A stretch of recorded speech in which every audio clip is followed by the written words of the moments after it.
Olá, eu sou Vera Morgado e começa agora a Revista da Câmara, com as notícias que foram destaque na semana. Parecer aprovado na Comissão de Constituição e Justiça recomenda que a Câmara não autorize processo contra Michel Temer e 2 ministros. O pedido vai a plenário na próxima quarta-feira. O presidente da Câmara rebate críticas de advogados de Temer e reafirma que todos os procedimentos da denúncia contra o presidente foram corretos. E você vai ver também. Novo marco legal para o funcionamento dos planos de saúde deve ser votado em novembro. O parecer do relator prevê reajuste escalonado de mensalidades para assegurados com mais de 60 anos.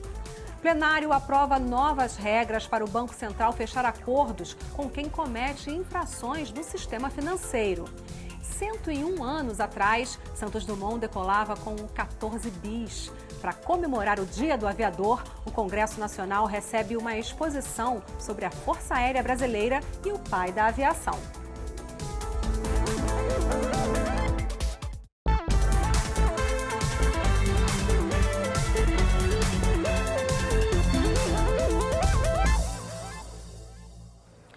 Vai para a análise do plenário na próxima quarta-feira o relatório do deputado Bonifácio de Andrada, que rejeita a solicitação do Supremo Tribunal Federal para instaurar um processo contra o presidente Michel Temer e os ministros Eliseu Padilha e Moreira Franco. Eles foram denunciados pela Procuradoria-Geral da República por formação de quadrilha e obstrução da Justiça. Na semana que passou, a Comissão de Constituição e Justiça da Câmara aprovou o parecer do relator por 39 votos a favor e 26 contra. O repórter Cid Queiroz acompanhou. Foram mais de 20 horas de debates. A maior parte das intervenções foi de deputados a favor do prosseguimento da denúncia. Deputados do PSB acusaram o governo de exonerar ministros para interferir no partido, que queria trocar membros na CCJ para votar contra Temer. O governo federal interferiu claramente dentro da bancada do PSB para que a gente não pudesse trocar líder e fazer as substituições aqui na CCJ que garantiriam os 4 votos que o nosso partido fechou questão. O governo tem responsabilidade perante todos os brasileiros, os desempregados, os doentes, os empresários que querem manter o emprego. Então, o governo não pode vacilar nem um minuto e nem um voto para ter sucesso nessa denúncia aqui e no plenário. Parabéns ao presidente Michel que tomou essa atitude. Encerrada a fase de debates, o relator do processo e os advogados de defesa tiveram a palavra. A acusação contra o presidente da República, ela está regulamentada no artigo 86, parágrafo 4º da Constituição. Não tem o que sair. É o parágrafo 4º da Constituição. O presidente da República, na vigência do seu mandato, não pode ser responsabilizado por atos estranhos ao exercício de suas funções. Isso aqui é o básico. Isso aqui é o básico. Por isso é que nós, então, no nosso parecer, chegamos à conclusão de que essa peça contra o presidente da República e contra vários setores da vida pública brasileira, essa peça, ela realmente não pode ser uma denúncia que tenha a nossa admissibilidade, tem que ter a nossa inadmissibilidade, por falta de elementos. A delação de Lúcio Funaro é devastadora mesmo, excelências. Ela é devastadora porque ela deixa muito evidente os métodos sórdidos utilizados pelo ex-procurador da República e seus pupilos que conduziram esse processo para a obtenção daquela delação. A oposição rebateu os argumentos do relator e dos advogados. Vocês estão ganhando muito para defender o indefensável, mas o povo brasileiro não é ingênuo e sabe que existem crimes graves que estão colocando o nosso país na beira do colapso. Hoje nós temos um presidente desmoralizado, sem condição ético-moral de dirigir o país, e ele está sendo protegido neste parlamento à custa de muitas trocas, de muita compra de voto. E por 39 votos favoráveis e 26 contrários, a CCJ aprovou o relatório do deputado Bonifácio Andrada, que rejeita o prosseguimento da denúncia contra o presidente Michel Temer e os ministros Eliseu Padilha e Moreira Franco. Considero que, assim como fizemos na primeira denúncia, nós saímos dessa presidência e dessa condução dos trabalhos com o reconhecimento dos dois lados, de que agimos com a mais absoluta isenção. E o resultado é fruto, obviamente, da força política de um lado em detrimento do outro, que acaba por aprovar o relatório do deputado Bonifácio Andrada. Agora o parecer da comissão será lido no plenário e publicado no Diário Oficial da Câmara. O presidente terá 48 horas a partir da publicação do parecer para incluir na ordem do dia. Mas como essa é uma matéria que exige quórum alto, mais de 342 votos, a votação só deve acontecer na próxima quarta-feira. Foi publicada no Diário Oficial da União a demissão de 8 ministros do governo Temer que devem reassumir os mandatos aqui na Câmara. Foram exonerados Antônio Embaçaí, da Secretaria de Governo, Mendonça Filho, da Educação, Bruno Araújo, das Cidades, Leonardo Pisciani, do Esporte, Sarney Filho, do Meio Ambiente, Ronaldo Nogueira, do Trabalho, Marques Beltrão, do Turismo, além de Maurício Quintela Lessa, dos Transportes. A estratégia adotada é a mesma de quando a Câmara votou em plenário a primeira denúncia da Procuradoria-Geral da República contra o presidente Temer em agosto. E, como da primeira vez, o plenário da Câmara é que vai dar a palavra final sobre o prosseguimento das investigações. Com 51 deputados na Câmara, pode ser aberta a sessão para decidir se o Supremo Tribunal Federal será autorizado a processar criminalmente o presidente da República. Com 52 deputados no plenário, a ordem do dia pode começar. Aí, o relator na CCJ, deputado Bonifácio de Andrada, do PSDB de Minas Gerais, vai apresentar o parecer aprovado pela comissão, que é contrário à autorização. Também falam os advogados de defesa do presidente Temer e dos 2 ministros acusados, Eliseu Padilha e Moreira Franco. Cada um deve ter 25 minutos. Em seguida, na fase de discussão, os deputados inscritos podem fazer uso da palavra por 5 minutos, alternando contrários e favoráveis ao parecer. O regimento permite encerrar a discussão depois que 4 oradores falarem. Isso se 257 deputados já tiverem registrado presença no painel e a maioria aprovar o encerramento. A fase de votação só pode começar com 342 deputados em plenário. Primeiro, 2 parlamentares orientam o voto a favor e 2 contra o relatório aprovado pela CCJ. Os líderes dos partidos também orientam as bancadas. Sim, quer dizer a favor do relatório e da suspensão do processo. Depois, o presidente da Câmara vai chamar cada um dos 513 deputados, alternando estados do Norte e do Sul. Se não houver 342 votantes no final da chamada, outra sessão de votação precisa ser convocada. São necessários 342 votos não, contrários ao parecer, para autorizar o STF a abrir o processo criminal. Com menos que isso, a Justiça só pode processar Michel Temer quando ele deixar a presidência da República. O presidente da Câmara, Rodrigo Maia, rebateu as críticas do advogado do presidente Michel Temer quanto à divulgação no site da Câmara do depoimento do ex-operador do PMDB, Lúcio Funaro. A transcrição desse testemunho é um dos principais documentos em que se baseia a denúncia contra Michel Temer. Rodrigo Maia disse que a publicação só aconteceu depois da assessoria jurídica da Câmara ter se certificado, junto ao ministro do Supremo, Edson Fachin, de que não havia sigilo sobre os depoimentos.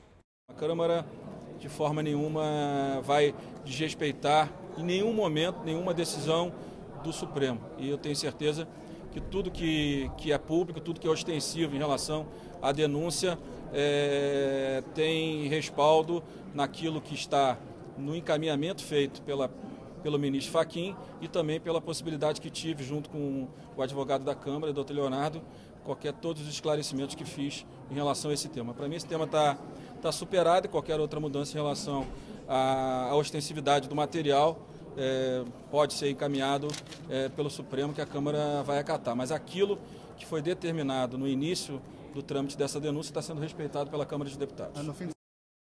Na CPI mista da JBS, foi ouvido em reunião fechada o advogado Francisco de Assis, da JBS.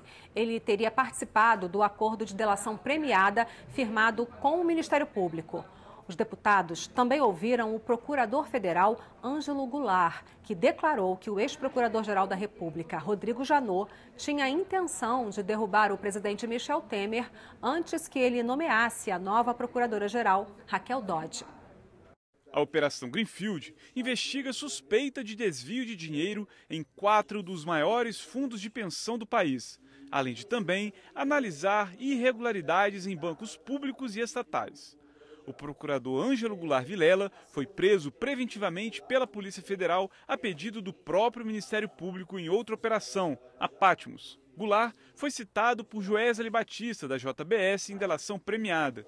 Ele é suspeito de ter se infiltrado na força-tarefa da Greenfield para vazar informações privilegiadas sobre as investigações em troca de propina. O relator da CPMI, deputado Carlos Marum, afirmou que a prisão de Ângelo Goulart é mais um episódio da situação que o Brasil vive. Esse procurador esteve 76 dias preso por decisão do Procurador-Geral da República, por pleito do ex-Procurador-Geral da República e por decisão do ministro Fachin, sem que tenha sido sequer ouvido. Isso é algo, de fato, que mostra que o estado de exceção no Brasil ele está se tornando algo fora de controle. O procurador federal Ângelo Goulart Vilela se defendeu das acusações na reunião desta terça-feira da CPMI mista da JBS. Ele acusou o ex-procurador-geral da República, Rodrigo Janot, de ter agido por motivações políticas na operação em que o empresário Joesley Batista gravou Michel Temer. A intenção de Janot, segundo Ângelo Goulart, era evitar que o presidente nomeasse Raquel Dodge como a nova procuradora-geral.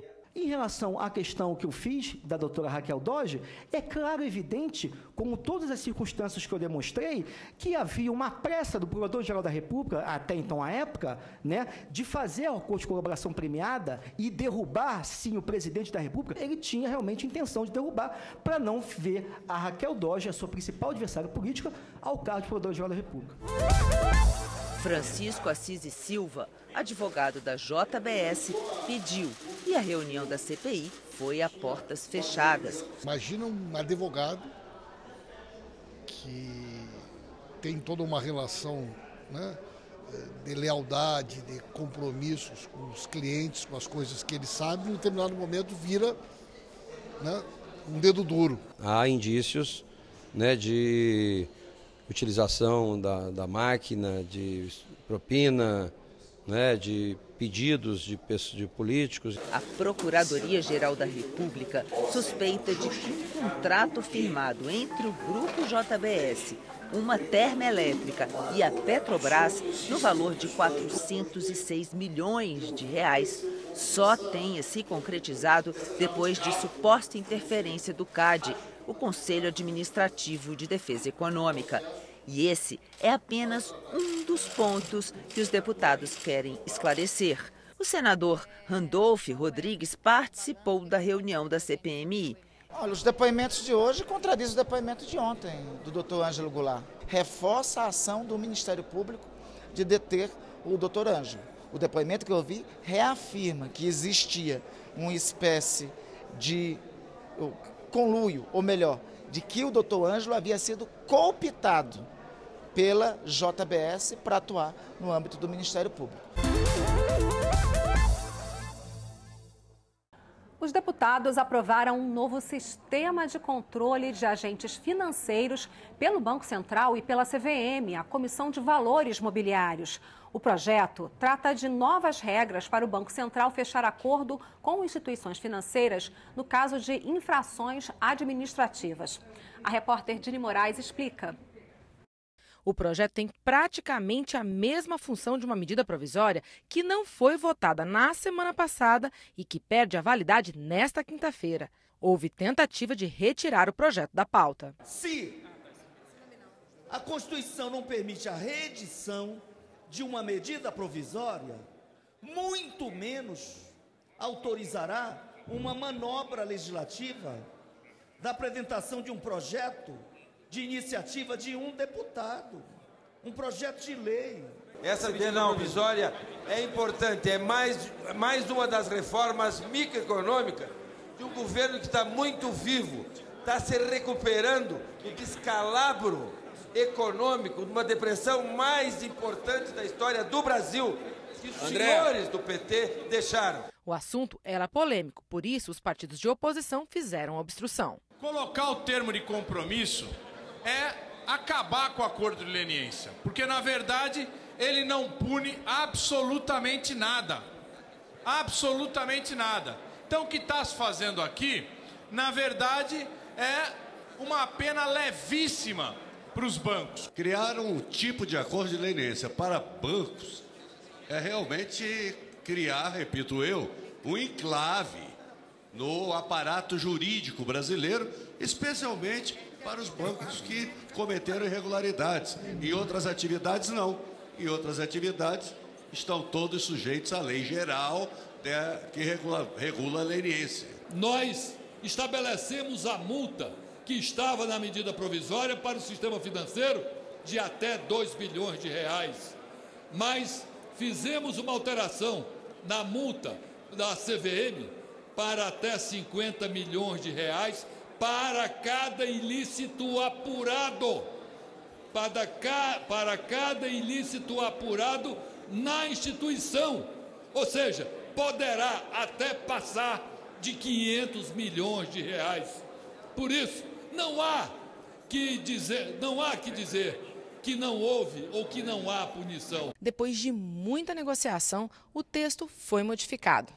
Entre as alterações, entrou a proibição de haver acordos entre Banco Central e Comissão de Valores Mobiliários com quem cometer infrações consideradas graves, como instabilidade no mercado financeiro. Com os ajustes no texto, praticamente todos os partidos de oposição concordaram em retirar os pedidos de votação de trechos em separado. Ficou só o do PSOL, que não concordava que Banco Central tivesse autonomia para não instaurar processo administrativo em casos que considerar o dano irrelevante. Mas foi derrotado e isso acabou ficando no texto. A proposta agora segue para o Senado. Você vai ver daqui a pouco, aqui na revista da Câmara. Relator da proposta que cria um novo marco legal para o funcionamento dos planos de saúde apresenta ao parecer a comissão especial que trata do tema. A votação do texto deve ser em novembro. 101 anos atrás, Santos Dumont decolava com 14 bis. Para comemorar o Dia do Aviador, o Congresso Nacional recebe uma exposição da Força Aérea Brasileira. Eu volto já.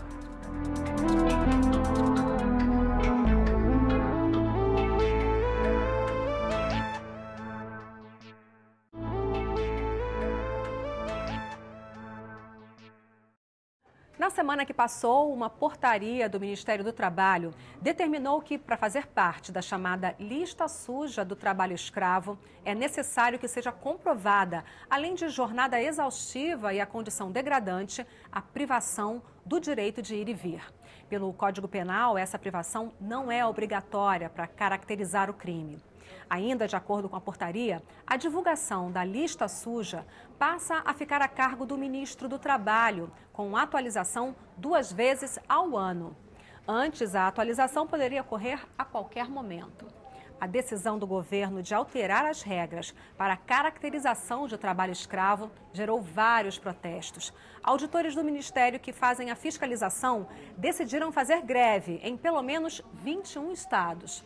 A Procuradoria-Geral da República sugeriu a revogação da portaria. E aqui na Câmara, os deputados apresentaram 13 projetos que pretendem reverter a medida. Aqui na Câmara, cerca de 100 indígenas tentaram forçar o acesso para participar de uma audiência pública sobre política de arrendamento na Comissão de Agricultura. Eles foram contidos pela Polícia Legislativa. Houve confusão quando lideranças de base do movimento indígena tentaram invadir o portão do anexo 2 da Câmara dos Deputados. Agentes da Polícia Legislativa reagiram com gás lacrimogênio e fecharam o portão de acesso à Câmara. Do lado de fora da Câmara, os índios jogaram pedras em alguns vidros. Eles se disseram contrários à política de arrendamento discutida numa audiência pública na Comissão de Agricultura. Índios da etnia Pareci do Mato Grosso do Sul participaram da audiência a convite da bancada daquele estado. O relator da proposta que cria um novo marco legal para o funcionamento dos planos de saúde suplementar no país, o deputado Rogério Marinho, apresentou o parecer dele à comissão especial que trata do tema. A votação está prevista para o dia 8 de novembro na comissão. O substitutivo faz várias alterações na atual lei dos planos de saúde. Prevê, por exemplo, o reajuste parcelado de mensalidades para segurados com mais de 60 anos e a obrigatoriedade às operadoras de saúde de oferecer planos individuais e familiares. A Comissão Especial sobre Planos de Saúde vai agora analisar as quase 200 páginas do relatório do deputado Rogério Marinho. São várias mudanças nas regras para o setor de saúde suplementar. A mais polêmica é a que permite aumentar o valor real para os usuários de planos de saúde com mais de 60 anos. O relator afirma que a mudança proposta vai apenas parcelar o aumento que hoje as operadoras aplicam de uma só vez, quando o cliente faz 59 anos. Agora, o reajuste será escalonado dos 60 aos 80 anos. O valor, no último reajuste, continua obedecendo o limite atual, segundo o relator. Então, se você tem a possibilidade de diluir esse aumento, fica mais justo para a operadora, fica mais justo para o consumidor, que muitas vezes é obrigado a sair do plano porque não tem a condição financeira para se manter nele. Outra proposta polêmica é a diminuição das multas aplicadas quando o plano de saúde se recusar a pagar um exame ou procedimento médico. Agora, a multa não poderá ser maior que 10 vezes o valor do procedimento recusado. E em caso de reincidência da operadora, poderá subir para 30 vezes esse valor. O relator considera que o valor mais alto das multas atuais acaba sendo repassado para os usuários dos planos e defende que a diminuição do valor não vai servir de estímulo para as operadoras se recusarem a pagar procedimentos. A gente está dizendo claramente na lei que o fato de você pagar uma multa não desobriga de você ser obrigado a dar o procedimento. Então você, na verdade, você está pagando duas vezes. Você vai ser multado e ainda vai ser obrigado a fazer o procedimento. Entre as várias propostas, o relatório também prevê para o usuário a inscrição de filho adotivo aproveitando os períodos de carência já cumpridos pela família e a migração para plano de saúde de outra operadora sem necessidade de cumprir prazo de carência. Uma comissão de juristas foi instalada esta semana para elaborar um anteprojeto de lei que propõe tornar mais rigorosas as penas e o combate ao tráfico de drogas e armas no país. O grupo terá 4 meses para elaborar a proposta e será presidido pelo ministro do Supremo, Alexandre de Moraes. Não é rever todas as leis penais, não é rever aumento de pena de um crime ou de outro. A finalidade é o estabelecimento de novos instrumentos, sejam instrumentos de investigação, sejam instrumentos processuais mais rápidos, mais ágeis e sejam também instrumentos de cumprimento de pena para a questão da criminalidade organizada. Tenho certeza que nesse prazo o anteprojeto estará pronto e até o meio do ano que vem nós vamos ter esse projeto aprovado, podendo colaborar com as forças de segurança para que elas possam executar o seu trabalho com apoio maior da legislação brasileira. O ministro da Cultura, Sérgio Sá Leitão, reagiu com irritação à crítica de um deputado durante uma audiência pública aqui na Câmara. O debate era sobre a posição do Ministério quanto às exposições artísticas proibidas em Porto Alegre e São Paulo. Elas geraram polêmica por causa dos temas envolvendo sexualidade e nudez. Uma mostra de arte pode ser considerada crime? E ainda que não possa, será que temas polêmicos devem ser financiados por dinheiro público? Essa foi a discussão que as comissões de Cultura e de Segurança Pública travaram com o ministro da Cultura, Sérgio Sá Leitão. Uma exposição artística em Porto Alegre, que até já foi cancelada, tinha obras que foram consideradas ofensivas por algumas pessoas. Segundo elas, essas obras estariam incentivando crimes como a pedofilia e a zoofilia. Já em São Paulo, uma mostra gerou barulho depois que um homem nu foi tocado pelos visitantes de um museu, inclusive por uma criança. Além de serem polêmicas, essas duas exposições têm em comum o fato de terem sido incentivadas pela Lei Rouanet. Para o ministro, o problema está na lei. A classificação indicativa é obrigatória para várias formas de manifestações artísticas e espetáculos de lazer, mas não é no caso de exposições de artes visuais. Podemos ter a classificação indicativa também no que diz respeito a exposições para que as pessoas saibam de antemão qual é a natureza do conteúdo que está sendo exposto. Mas os deputados que criticam o conteúdo das exposições não aceitam o argumento e reafirmaram que exposições como essas não podem ser financiadas com dinheiro público. A Lei Rouanet tem que passar por uma reformulação, não se pode apenas seguir uma técnica, ou seja, se uma empresa passa por todo o crivo técnico, o dinheiro é liberado. Mas imagine o governo liberar dinheiro para financiar um crime. Já o deputado Glauber Braga acha que as críticas às exposições de arte são uma tentativa de desviar a discussão sobre as questões reais do país e também são uma tentativa de censura. O movimento que vem acontecendo, por exemplo, na Câmara dos Deputados com algumas lideranças, é um movimento fascista. O clima ficou tenso em vários momentos da audiência. Os deputados Glauber Braga e delegado Éder Mauro tiveram que ser separados pela Polícia Legislativa. Eu estou dizendo que eu não tenho medo de ti. E, no final, o deputado Givaldo Carimbão reclamou de uma manifestação artística que teria desrespeitado a Virgem Maria. Em seguida, perguntou o que aconteceria se a ofensa tivesse sido feita à mãe do ministro. Sérgio Saleitão reagiu discutindo com o deputado e a audiência teve que ser encerrada. O senhor falou da minha mãe, minha falecida mãe, que merece todo o seu respeito. E Maria não merece, não! Merece!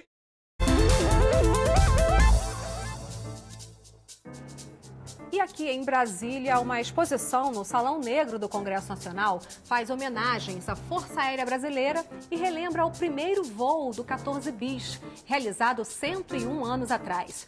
O que chama a atenção é uma réplica em tamanho real da aeronave, além de maquetes e itens pessoais do pai da aviação, Santos Dumont.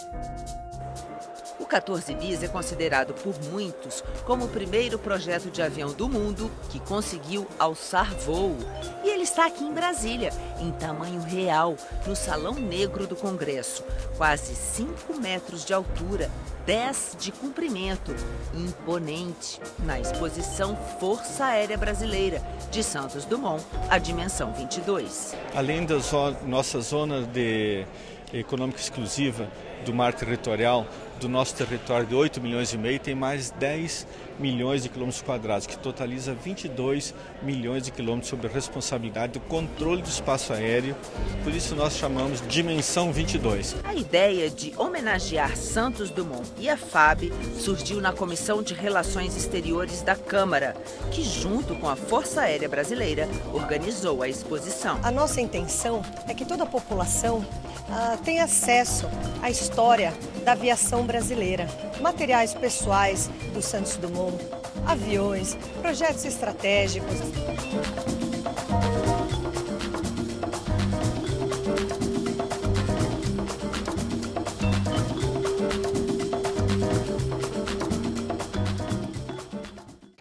E é isso. Você pode rever a revista da Câmara na nossa programação e também pela internet. O endereço é noticias.câmara.leg.br. Muito obrigada pela sua companhia. Tchau.